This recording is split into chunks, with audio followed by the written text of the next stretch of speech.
क्योंकि इनकी इच्छा की पूर्ति नहीं हो पा रही है। जिसको ये चाहते हैं वो कोमल है और धन से कठोर। और ये लोग कह रहे हैं का कल सौ धनुचाई कठोरा और का श्यामल मृदुगात किशोरा। अब इनकी इच्छा की पूर्ति नहीं हो पा रही, इसलिए ये लोग वेदना उत्पन्न कर रहे हैं। तो अब इच्छा की पूर्ति न होने पर तो वेदना होती ही है, ये नियम में नहीं लगेगा। अच्छा, महापुरुषों के द्वारा बताए हुए मार्ग का अनुमोदन न करना ये नियम है कि नहीं है? महापुरुषों के बताए हुए नियमों का पालन न करना, क्या ये उनके मान का खंडन है कि नहीं? इस पर चिंतन करना पड़ेगा। अच्छा, जैसे कोई गुरु जी ने कोई आज्ञा दी कि ऐसा कार्य करो, इसमें तुम्हें सफलता मिलेगी, और शिष्य नहीं कर रहा तो उसने नियम के विरुद्ध, आज्ञा के विरुद्ध कार्य किया, ये अपराध है कि धर्म है? देखिए महाराज, ये गुरुदेव भगवान के आदेश को व्यक्ति करेगा, ये धर्म है। माता पिता के आदेश का पालन करना चाहिए। अब वो नियम कौन सा लगा रहा है, ये पुत्र की बात है। जैसे आदेश दिया गया 2 पुत्रों को कि जगत के 3 चक्कर लगाओ, पुत्र 2 हैं, आदेशित किया गया कि जो संसार के 3 चक्कर लगा करके सबसे पहले आएगा उसे ही हम विजयी घोषित कर देंगे। अब महात्माओं के, महापुरुषों के आदेश का पालन दोनों पुत्रों ने किया। एक ने जाकर के संसार के 3 चक्कर लगाए और एक पुत्र ने अपने माता पिता के 3 चक्कर लगा लिए। पालन दोनों ने किया है, नियम दोनों के अलग अलग है। फल उसी को मिला है जो विजेता है। फल उसी को मिला जिसने माता पिता की परिक्रमा की।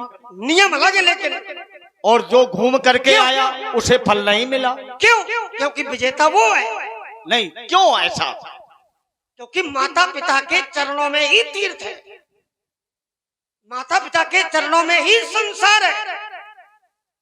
इस बात को वो जानते थे। अच्छा, अपनी बुद्धि का प्रयोग किया और बुद्धि के अनुसार नियम का पालन किया। सभी भक्त जोरदार ताली बजाएं। आपकी बाल लक्ष्मण ने बहुत अच्छी बात कही कि माता पिता तीर्थ हैं। तुम इसे कह रहे हो कि मानते भी हो? वहां कोई दांव लगाओ जहां हमने बात रखी है। अरे वही दांव लगा, तुम्हारे ऊपर ले आए। चलो, माता पिता तीर्थ हैं। हाँ है तो नहीं है क्या? तुम मानते हो?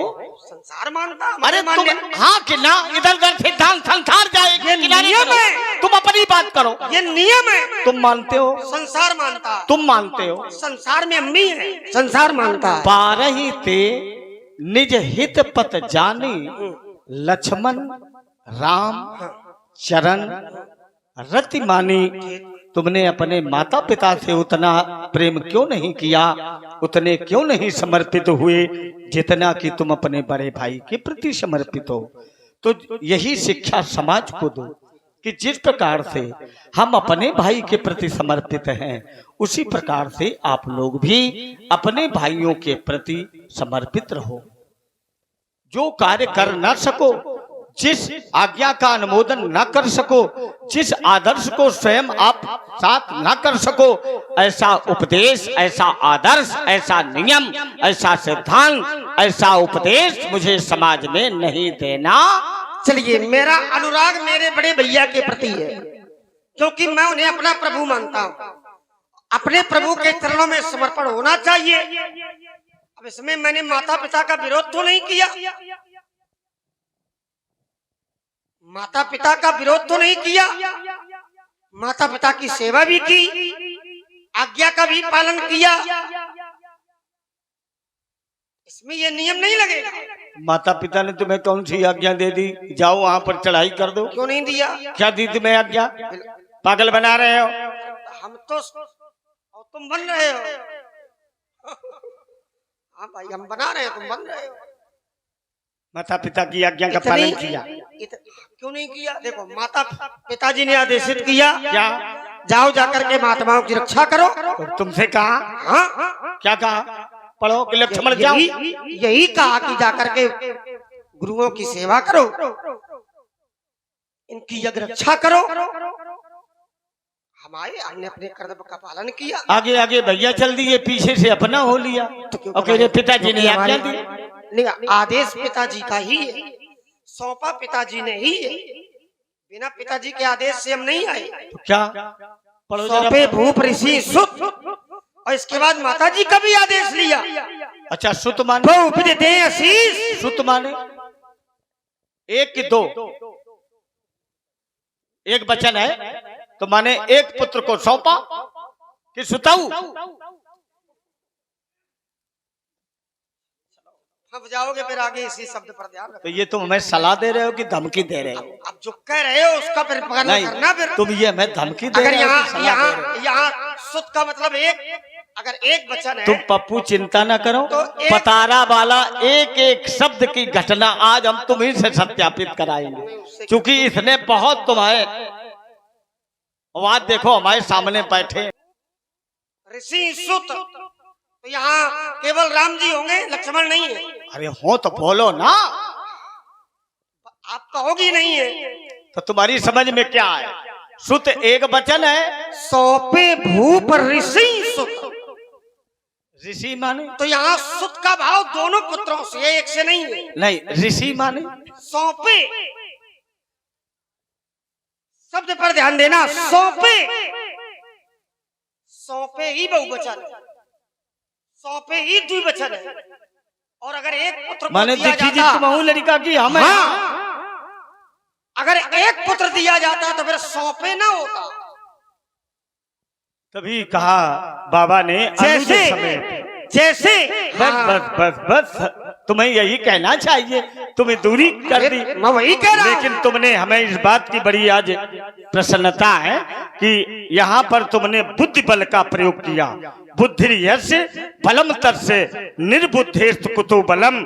कितना भी इंद्रियों से, धर्म से, धन से, वो ऐश्वर्य से कितना भी बलवद हो, अगर वो बुद्धि बल से हीन है तो वो समाज में कुछ कर नहीं सकता। इसलिए मैं माता शारदा से यही चाहूंगा कि तुम्हारी बुद्धि इसी प्रकार से विमल, शुद्ध, बुद्ध और प्रबुद्ध तथा हम जैसे ब्रह्मचारियों के प्रति करोगे। अब बस मिला दो, किससे मिला दे? जिसके साथ सीता का संबंध जुड़ा। उससे मिलवा दो। अगर तुमने देखा हो तो उससे जुड़वा दो। उससे ऐसे थोड़ी जुड़ जाओगे। कैसे जुड़ेंगे? उसके लिए साधन है, उसके लिए कुछ करना पड़ेगा। कुछ नहीं करना पड़ेगा, साधन हमारे साथ है, हम साधन का सहयोग करेंगे हाँ, साधन है, और साध तक पहुंच जाएंगे। साधन है तो क्या साथ देके वो आपका? मैं साधक हूँ हाँ, वो साथ दे, और जिसको चाहता हूँ वो मेरा साध्य है। यानी कि धनुष तोड़ने वाला साथ दे। निसंदेह साथ माने शांत बैठो भी देखो। अब उसने जब रोका तुम नहीं बोलोगे। अब जैसे भाई हम अब तुम हाँ, अब देखो, साथ माने। अब इनसे पूछ लो। अच्छा, तो धनुष तोड़ने वाला श्रेष्ठ है, तो फिर श्रेष्ठ है तो फिर समर्पण होना चाहिए, है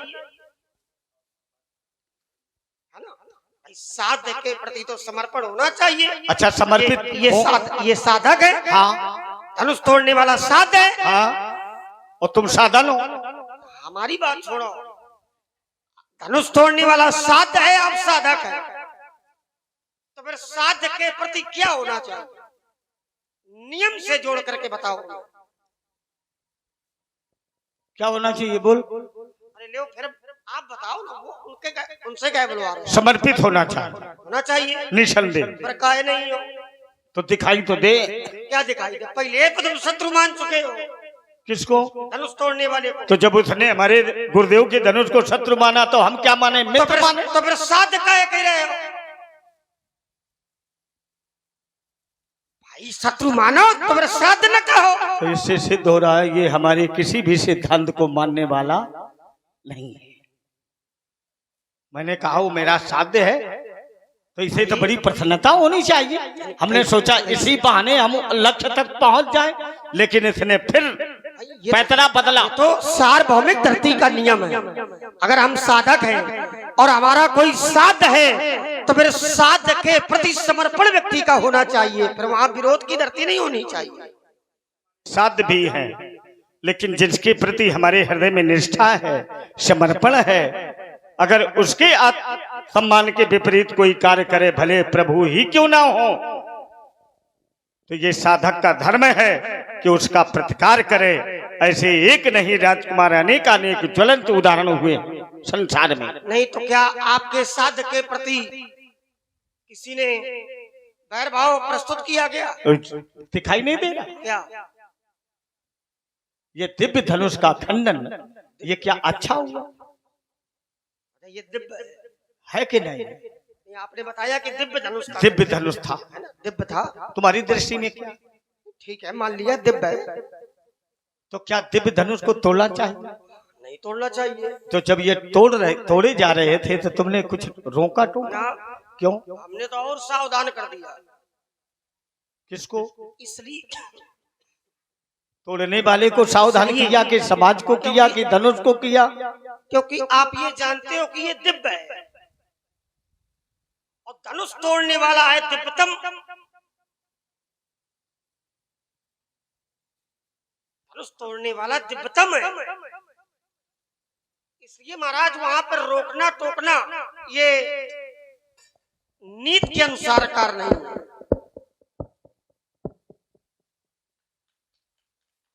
दोनों हाथ उठा करके पराजय स्वीकार किया। अब तो महाराज कोई संशय नहीं रहा, धनुष तोड़ने वाला कैसा है? दिव्यतम है कि नहीं? कह के पीछे हटना ना। तुमने उसे देखा? हाँ महाराज, मेरे लिए वो दिव्यतम नहीं देखा। क्या देखा उसे? हाँ। कैसा है? ये तुम्हें थोड़ी बता देंगे कैसा है। अब ये तो कहो कि हमसे गलती हो गई, अब दोबारा ऐसी गलती कभी ना होगी जीवन में। तुम केवल अगर तुम उसके रूप का वर्णन कर दो राजकुमार, तो तुम जो हमसे कहोगे मैं सब करने को उद्यत हूँ। मैं इस ज्ञानियों के समाज में तुम्हें वचन दे रहा हूँ। पहले समर्पण, पहले रूप का वर्णन। अरे पहले कैसे मिल जाएगा? पहले कार्य होता है ना, हमें बताओ, है ना? ये ज्ञानी भक्त बैठे, वो सब जानते हैं वो कैसा है। ज्ञानी भक्त उनको न वहाँ अपनी बात हो रही है ना। अच्छा, इधर उधर ना भटके भैया, वो भक्त है, उनकी जिज्ञासा उनके भाव अलग है, हमारी आपकी बात चल रही है। धनुष तोड़ने वाले का रूप भी बताएंगे, धनुष तोड़ने वाला कैसा है ये भी बताएंगे, लेकिन उसका समय पर, नाम भी बताएंगे, समय पर अभी बताएंगे। आप ये कहो कि हमसे बहुत बड़ी गलती हो गई जो हमने विरोध कर दिया। अब हम कह भी दें और कहो यही कहने लगे, कहो फिर पैतरा बदल देंगे। जब तुमने गलती मान ली, उसके पर समर्पित हो गए, तो फिर क्या लेना देना? गलती मान लोगे तो व्यक्ति गलती जब मान ले तो फिर उसका समर्पण हो गया। अच्छा, मानेगा तभी, अपने को सामने वाले को वो तभी मानेगा जब उसका प्रभाव सुनेगा या उसका प्रभाव देखेगा। और जैसे उसका प्रभाव देख लिया जाएगा तो फिर कहने सुनने की बातें नहीं रह जाएंगी। ये स्वयं ही मन उसके श्री चरणों में समर्पित हो जाएगा, फिर कहने की बेटे आवश्यकता ही नहीं पड़ती। महाराज, कभी कभी प्रभाव और उस तत्व को जानने के बाद भी वहां तक नहीं व्यक्ति पहुंच पाता है। जो ज्यादा ज्ञानी होते हैं वही भटकते हैं, और जो भक्त होते हैं जिनके हृदय में अनुराग हो गया तो वो महाराज फिर अपने मार्ग से विचलित होने वाले नहीं। अच्छा, मान लो भक्त ज्ञानी दोनों है अगर, तो दोनों का कल्याण होगा। नहीं, कैसे कल्याण होगा? मारे अगर भक्त ज्ञानी है तो क्या वो भटकेगा नहीं मार्ग से? अगर उस ज्ञान में अभिमान है नहीं तो वो भटकेगा, तो भक्त, और यदि उस ज्ञान में समर्पण है तो उसका मोक्ष होगा। ज्ञान में समर्पण थोड़ी होता है महाराज, भक्ति में समर्पण होता है। ज्ञान में ज्ञान का मार्ग अलग है। नहीं, ज्ञान में समर्पण है ज्ञान कि नहीं? ज्ञान मोक्ष प्रद। इधर सुनो, ज्ञान में समर्पण है कि नहीं? आपने कहा कि अगर वो ज्ञानी है, ये इतना ठहर ठहर के बोलता है कि कहीं हम, आपने कहा कि ज्ञानी है तो मार्ग से भटक जाएगा, भक्त है तो नहीं भटकेगा। आपकी ही बात पर मैं अन्वेषण कर रहा हूँ। अच्छा, और मान लो अगर भक्त और ज्ञानी दोनों हैं हाँ, तो वो भटकेगा कि ना भटकेगा? नहीं भटकेगा।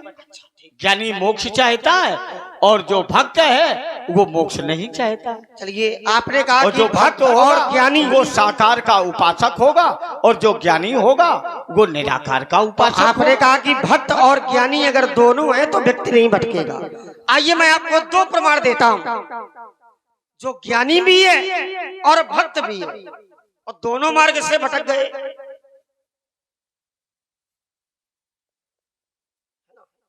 गिरजा चकित भई सुनबानी और नारद विष्णु भक्त पुनि। ज्ञानी और नारद जी भी भटके। दूसरे कौन है? गरुड़ महाज्ञानी और गुण राशि हरि सेवक अति निकट निवासी। और दोनों मार्ग से भटके। तो दोनों भक्त भी हैं, दोनों ज्ञानी भी जब हैं। तुमसे कह दिया, जिस ज्ञान में अभिमान हो जाता है, समर्पण नहीं रहता है, वही भटकता है। नारद जी भी भटके, क्यों? उनको अपने ज्ञान पर समर्पण नहीं था। तो जब उन्होंने उस कन्या को देखा, तो जब तुम मैया शक्ति की रेखा को देख करके जान गए कि ये कौन है, हिमांचल को समझा रहे हो, ये साधारण नहीं बेटी, ये कौन है, ये पूर्व जन्म में पूरा इतिहास सुना रहे हो। लेकिन जब तुमने विश्व मोहिनी को देखा उस समय तुम नहीं जान पाए ये कौन सी शक्ति है। अच्छा चलो, मार्ग से भटके कब? और जो महामाया है उसके साथ थोड़ा विवाह के लिए लालाई थोड़ा थोड़ा गहन चिंतन हो जाए। अरे गहन नहीं, जहां तुम्हारी तैयारी हो।